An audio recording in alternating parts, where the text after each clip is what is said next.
Bonjour à tous, aujourd'hui on s'intéresse au concours Avenir 2024, question 18, avec ici une étude sur la convexité et la concavité. Donc on prend deux fonctions f et g définies et concaves sur R.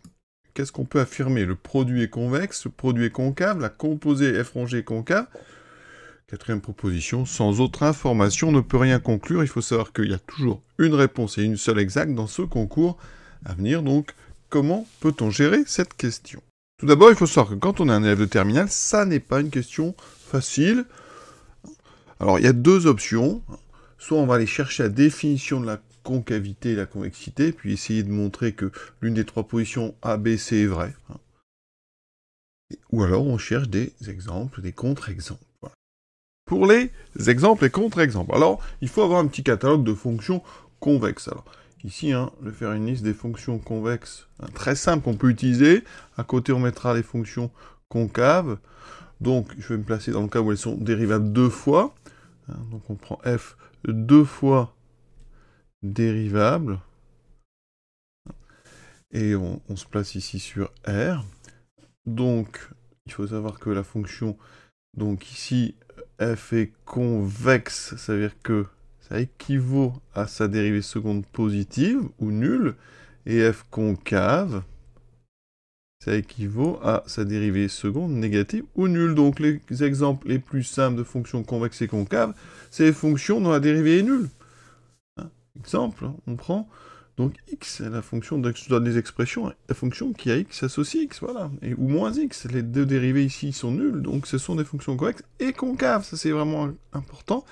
C'est deux fonctions, celle qui a x associe x et celle qui a x associe moins x, qui sont concaves et convexes en même temps, donc ça peut être très bien pour les contre-exemples et les exemples. Ensuite, pour les fonctions convexes, vous avez exponentielle x, bien sûr, sur R, et concave, la dérivée seconde exponentielle x est toujours supérieure ou égale à 0. Si vous prenez par exemple... Alors, si on prend moins exponentielle, moins x, est-ce que c'est concave? Eh bien, si on dérive deux fois, on a encore le moins. Donc, ici, moins exponentielle x, eh bien, c'est concave. Donc ça, c'est intéressant. Vous voyez, c'est des exemples très simples de fonctions convexes et concaves définies sur R. Alors après, on a la fonction carrée. Alors, si vous voulez une fonction concave, prenez moins. D'accord? Quand on prend moins f, si f est convexe, moins f est concave. Ça, c'est intéressant. Exemple très simple. Alors après, vous avez x4, par exemple. Alors x3, c'est particulier. x3 est d'abord concave et ensuite convexe. Donc c'est pas un exemple ici qui peut me servir aujourd'hui. Alors j'ai pris sur R. Si on prenait sur d'autres domaines, pour la fonction, la portion importante, par exemple, c'est ln de x. ln de x, c'est une fonction qui est concave, mais sur R plus étoile. Donc faisons un produit. Alors si je prends par exemple f de x égale donc moins exponentielle. Je vais prendre que des concaves, puisque l'exercice ici me place dans le cas où je prends des concaves. Donc je prends f de x égale moins e de x. Prenons g de x égale moins e de x. Quand je fais f de x fois g de x, eh bien ça me fait e de x au carré, c'est-à-dire e de 2x. Et ça, si j'appelle ça h de x, si je dérive deux fois, évidemment, j'ai un 2 qui sort une première fois, un 2 qui sort, c'est 4 exponentielle 2x. Et donc ça c'est supérieur ou égal à 0. Ça veut dire que h est convexe. D'accord? Et non concave. Quand c'est supérieur même strictement à 0. D'accord? Ici je vais enlever ce supérieur ou égal à 0 qui m'embête. Voilà.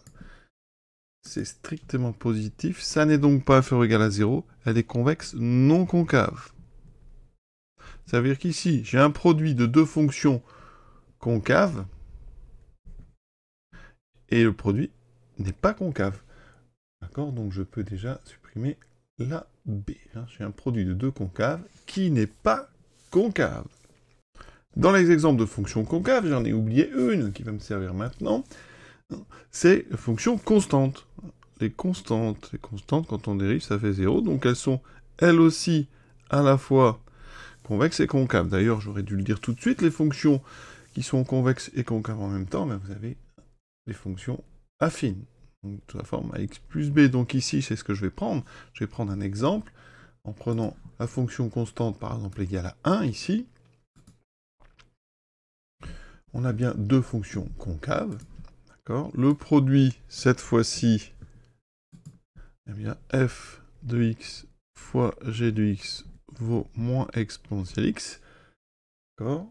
Donc ça, si j'appelle ça h de x, eh bien h seconde, on a dit c'est moins exponentielle x, c'est donc ici strictement négatif, d'accord? Ça n'est donc pas convexe. Donc j'ai un produit de deux concaves qui n'est pas convexe, donc le A est faux.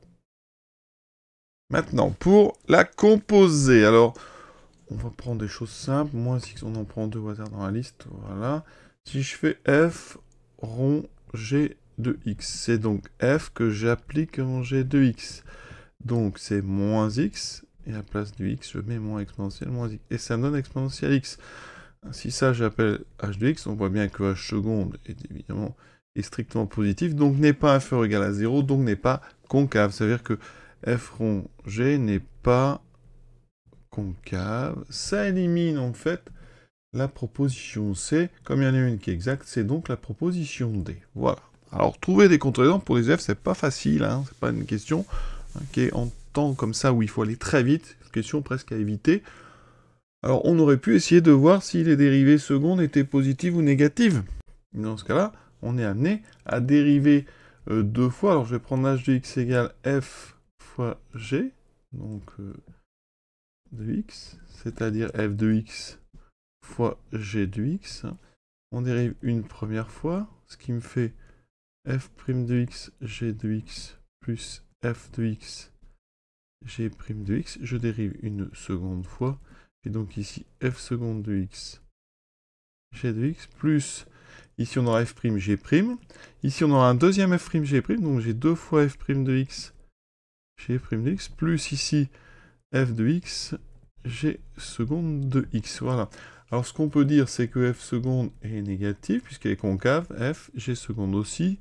Donc vous voyez qu'ici, il n'y a pas de raison que ça soit positif ou négatif. Ici, ça, ce facteur est négatif, celui-ci aussi. Pour tous les autres, on ne sait rien du tout, donc là, on ne peut pas vraiment savoir. Pour la composée, eh bien, je dérive une composée, donc ça c'est bien, ça permet de rappeler les formules. Hein. Quand on dérive, je rappelle u rond v', c'est v', multiplié par u', que j'applique en v, donc u' rond v. Donc là, je dérive, donc j'ai g' devant, fois f' que j'applique en g de x, voilà, on pourrait mettre même des parenthèses ici.